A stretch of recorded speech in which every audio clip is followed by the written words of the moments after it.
Magulo ba ang iyong isip ngayon? Patong-patong ba ang iyong problema? Nagtatanong ka ba sa Diyos, anong dapat mong gawin? Anong magandang gawin nga pag sobrang gulo na ng ating isip, pag hindi na natin alam kung ano ang tamang gagawin natin? Kapag magulo ang iyong isip, tandaan mo ang camera. Dahil ang camera, may maituturo siya sa iyo kung paano mo aayusin, itutuwid ang iyong sarili, ang iyong pag-iisip. 4 na aral mula sa camera. Una, just like a camera, learn to focus on what is important. Bigyan mo ng pansin, ng tuon, tignan mo, bigyan mo ng oras yung tunay na mahalaga. Kaya nagiging magulo ang iyong isip, kaya nagiging magulo ang iyong damdamin dahil pinagsasabay-sabay mong tinitingnan, hinaharapan, sinasagot yung iyong mga problema. Isa-isa lang.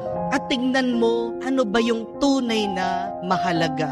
And I tell you, you will have peace in your mind and in your heart. Kamukha ng sinasabi ng ating Panginoon sa ating Ebanghelyo. Huwag tayong makamuka ng mga Pariseo na binibigyan ng pansin yung mga maliliit na bagay, pero nakakalimutan yung tunay na mahalaga. Baka naman binibigyan mo ng pansin yung iyong galit. Baka mahalaga pa rin naman sa iyo yung iyong pag-aalala. Ano ba talaga yung tunay na mahalaga? Yan yung bigyan mo ng oras.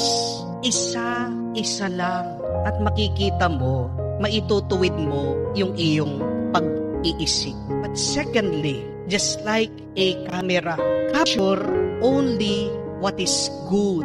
Capture only what is beautiful. Yung kunin mo lang yung mabuti, yung maganda. Bakit nagiging magulo yung iyong isip at damdamin? Kasi pati yung hindi na mabuti, hindi na maganda, pinapasok mo sa isip mo at sa puso mo.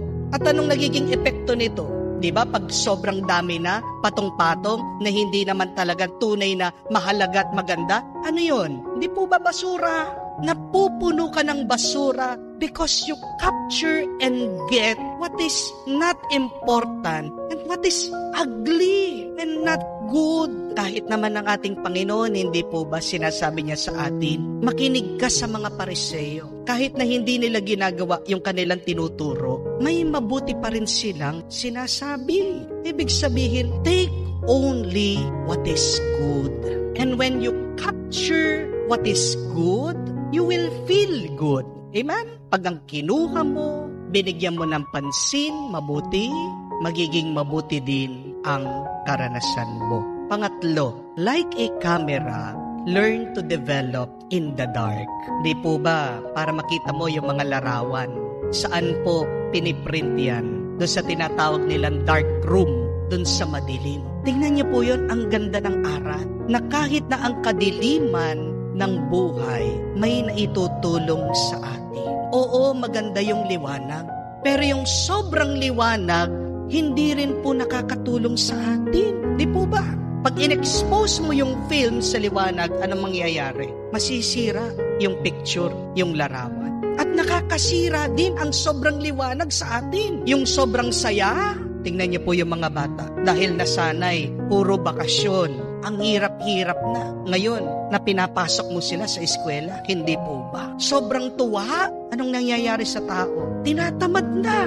Konting sakit, konting hirap, konting bigat, nagrereklamo na. Mabuti at maganda din na nagkakaroon ng kadiliman o problema sa ating buhay. Because remember, it is only in the dark that a plant grows. Sa kadiliman, sa hindi natin nakikita, dito umuusbong, dito lumalaki, dito lumalago ang isang halaman. At ganyan din po sa atin.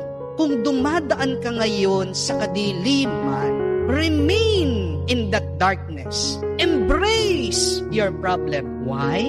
Because God gave you that darkness to grow, to develop, to become strong, para maging mas mabuti ang iyong pagkatao.